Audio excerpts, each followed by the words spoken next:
আমার জীবনে অনেক ছাত্র এসেছে গেছে, কিন্তু আরিফ ছিল আলাদা। ওর চোখে একটা অদ্ভুত গভীরতা ছিল, যা আমাকে বারবার অস্থির করে তুলত। প্রথম দিন থেকেই আমি লক্ষ্য করেছিলাম ও অন্যদের মতো নয়। ক্লাসে সবাই যখন ব্যস্ত থাকত, তখনও ও চুপচাপ আমার দিকে তাকিয়ে থাকত। আমি নিজেকে বোঝাতাম এটা আমার ভুল ধারণা, একজন শিক্ষকের এমন ভাবা ঠিক না। কিন্তু প্রতিদিন যখন একই ঘটনা ঘটতে লাগলো, তখন আমার ভেতরের স্থিরতা ধীরে ধীরে ভেঙে যেতে লাগলো।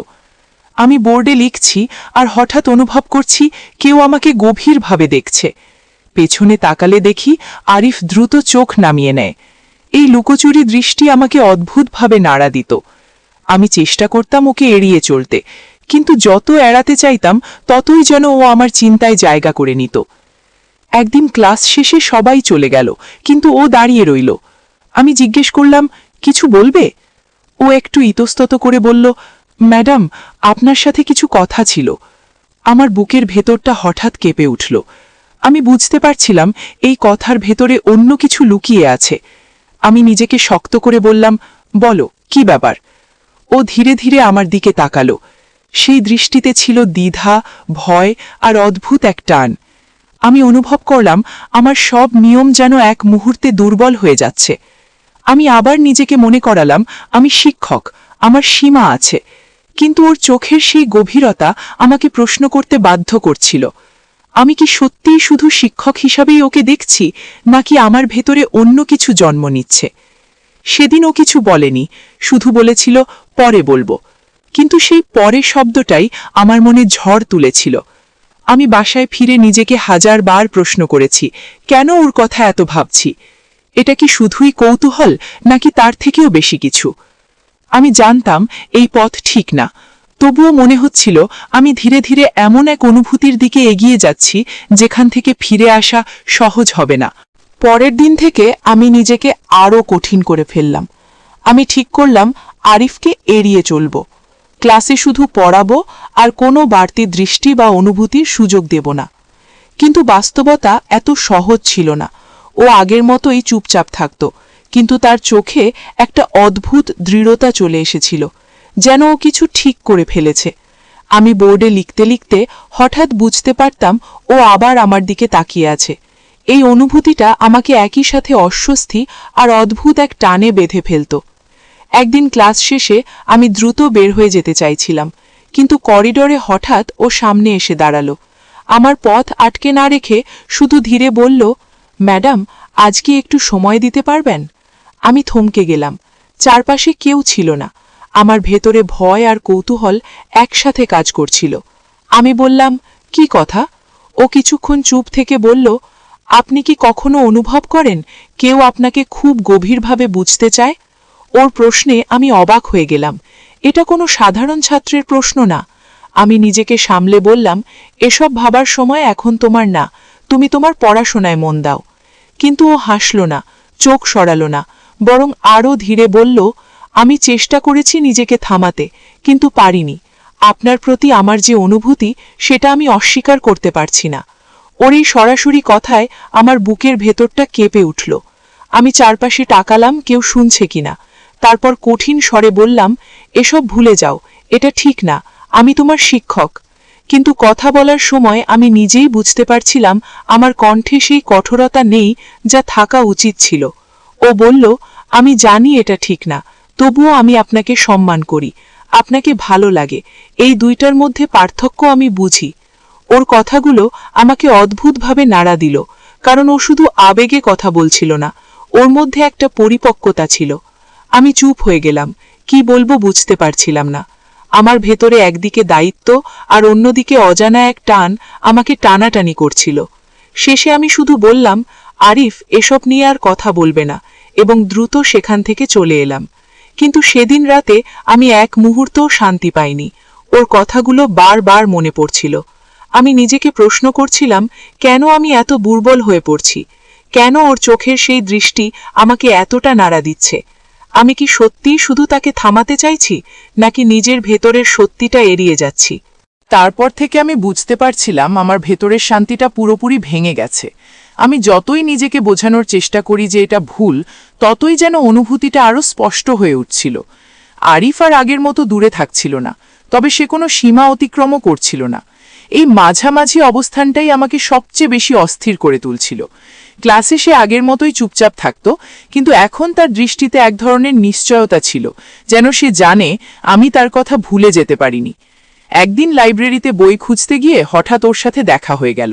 আমি চমকে উঠলাম, কারণ আমি চাইছিলাম না এমন নির্জন জায়গায় তার সাথে একা হতে। কিন্তু ও শান্তভাবে দাঁড়িয়েছিল, কোনো তাড়াহুড়ো নেই, কোনো চাপ নেই, শুধু এক ধরনের অপেক্ষা। আমি নিজেকে শক্ত করে বললাম, তুমি এখানে কেন? ও মৃদু হাসল আর বলল, বই নিতে এসেছি। তারপর একটু থেমে বলল, আপনি কি এখনো আমাকে এড়িয়ে চলছেন? ওর এই সরাসরি প্রশ্নে আমি কিছুক্ষণ চুপ হয়ে গেলাম। আমি জানতাম আমি মিথ্যা বলতে পারবো না, তবুও বললাম, আমি শুধু আমার দায়িত্ব পালন করছি। ও ধীরে মাথা নেড়ে বলল, আমি বুঝি, কিন্তু আপনার চোখ অন্য কিছু বলে। এই কথাটা শুনে আমার বুকের ভেতরটা কেঁপে উঠল, কারণ আমি নিজেই জানতাম আমার চোখ আমাকে বিট্রে করছে। আমি দ্রুত অন্যদিকে তাকালাম, কিন্তু ততক্ষণে দেরি হয়ে গেছে। ও বুঝে গেছে। আমি বললাম, আরিফ, তুমি বিষয়টা জটিল করে দিচ্ছ। ও ধীরে বলল, জটিল আমি করছি নাকি আমরা দুজনেই করছি? এই আমরা শব্দটা আমাকে গভীরভাবে নাড়া দিল। আমি অনুভব করলাম এই সম্পর্কটা আর একতরফা নেই।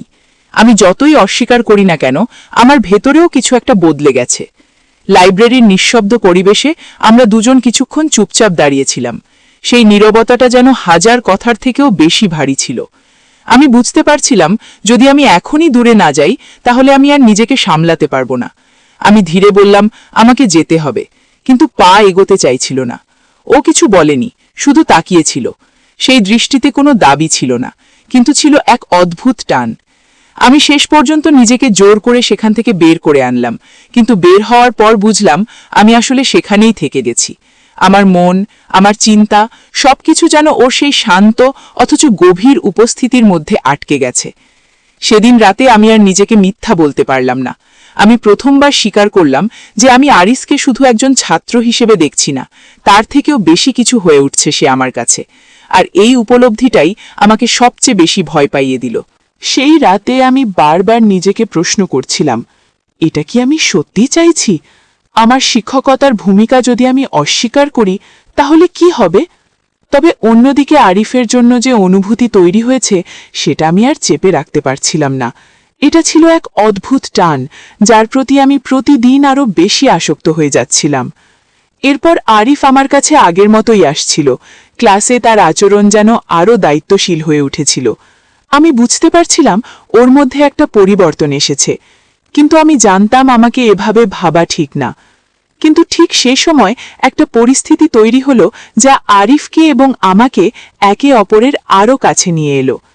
একদিন ক্লাস শেষে হঠাৎ ফোনে একটা মেসেজ এলো। মেসেজে লেখা ছিল, ম্যাডাম, আজ যদি একটু একে অপরের সাথে সময় কাটানোর সুযোগ পাই, তাহলে ভালো হবে। আমি তৎক্ষণাৎ ফোনটা পাশে রেখে দিলাম। পুনরায় মেসেজটা দেখলাম। হৃদয়ের স্পন্দন বেড়ে গেল। আমি জানতাম এটা এক ধরনের পরীক্ষা। আমি কি নিজের অনুভূতি আর শিক্ষকতা পেশাকে একত্রিত করতে পারবো? কিন্তু মেসেজটা আসার পর মনে হচ্ছিল আমি আরিফকে সম্পূর্ণভাবে ঠেকাতে পারবো না। এটা ঠিক নয় বলেও ভাবছিলাম, তবে আরিফের সেই সরলতার মধ্যে যে গভীরতা ছিল, সেটা আমার ভেতর খুব শুষে নিতে শুরু করেছিল। আমি ফোনে আর কিছু লিখতে পারলাম না। আমি বুঝতে পারলাম আমার নিজেকে শক্ত করার সময় শেষ। তারপর চুপচাপ মেসেজটা পাঠিয়ে দিলাম, আজ চলে এসো, কিন্তু সময়টা খুব সীমিত থাকবে। তারপর মিনিট কয়েকের মধ্যে ফোনে একটা রেসপন্স এলো, ও হ্যাঁ, আমরা একটা সিদ্ধান্ত নিলাম। আমি জানতাম এই মুহূর্তের জন্য আমার অনেক কিছুই হারাতে হতে পারে, তবে সেদিন আরিফ এসে আমাদের মাঝে সমস্ত নিষিদ্ধ অনুভূতি প্রকাশ পেয়ে গেল এবং আমাদের হৃদয় আরও কাছাকাছি চলে এলো। যদিও আমি জানতাম এই সংযোগ আমাদের ভবিষ্যতের জন্য ভালো হতে পারে না, তবে সেদিন আমার ভেতরে কিছু ভেঙে গেল। আমি নিজেকে সান্ত্বনা দিলাম, এটা শুধু দুই প্রাপ্তবয়স্ক মানুষের এক সময়ের অনুভূতি, যেটা মেনে নিয়েছি। এখন আর তা পাল্টানো যাবে না। আমি জানতাম আমরা ঠিকই আমাদের পথ খুঁজে নেব, কিন্তু ঠিক সেই মুহূর্তে আরিফের উপস্থিতি সব ভুলিয়ে দিল। তাদের মাঝে ঘটে যাওয়া প্রতিটি মুহূর্ত যেন সময়ের মতো দ্রুত চলে গেল, কিন্তু মনে হচ্ছিল আমি যেন আটকে পড়েছি। ওর পাশে থাকার সেই অনুভূতি আমাকে পুরোপুরি অন্য এক পৃথিবীতে নিয়ে যাচ্ছিল। একদিকে আমার দায়িত্ববোধ আর অন্যদিকে আমার অনুভূতিগুলো আমাকে দ্বিধায় ফেলছিল। আরিফ কখনো আমার কাছে কিছু চায়নি, সে শুধু তার মন খুলে কথা বলতো। আমার মনটাও তার কথা শুনে শিথিল হয়ে যেত। কিন্তু একই সময়ে আমি বুঝতে পারছিলাম এটা দীর্ঘস্থায়ী হতে পারে না। আমরা দুইজনই জানি আমরা দুই ভিন্ন পৃথিবীতে বাস করি। ও যখন আমার দিকে তাকিয়ে বলতো, ম্যাডাম আমি আপনাকে ভালোবাসি, তখন আমার হৃদয়ে এক ধরনের উত্তাল তরঙ্গ বয়ে যেত। আমি চাইতাম না এটা আমাকে ভেঙে দেয়। আমি তার সঙ্গে অনেক সময় কাটালেও ওকে পুরোপুরি আমার জীবন থেকে বের করে দেওয়ার সুযোগ পাচ্ছিলাম না।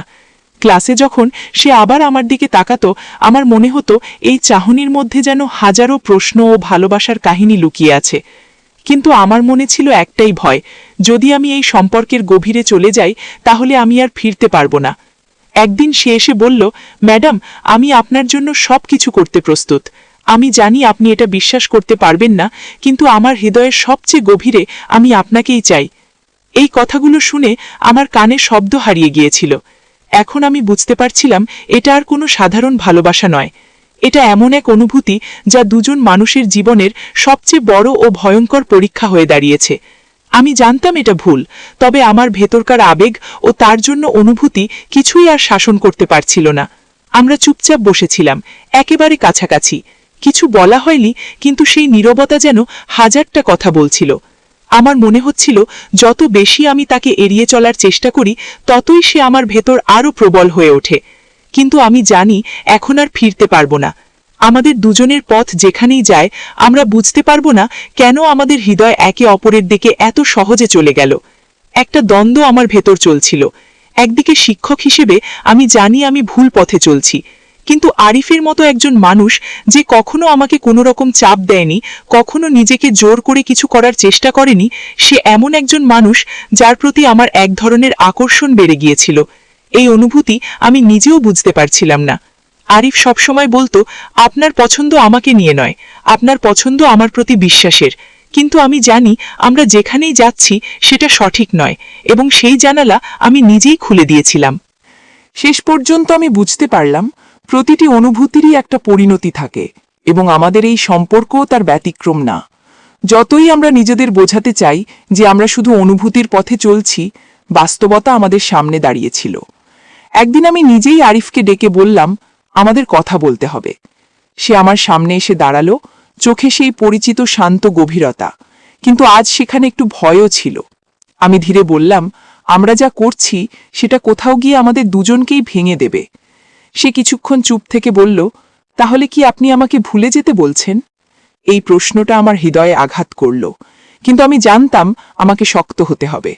আমি বললাম, আমি তোমাকে ভুলতে বলছি না, আমি বলছি আমাদের নিজেদের ঠিক রাখতে হবে। আমাদের এই অনুভূতিটাকে সম্মান করতে হলে এটাকে থামাতে হবে। সে দীর্ঘশ্বাস ফেলল।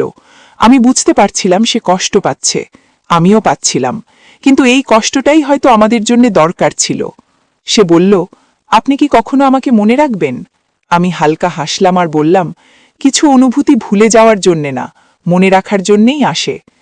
আমাদের মাঝে কিছুক্ষণ নীরবতা নেমে এলো। এই নীরবতাটা ছিল শেষ বিদায়ের মতো।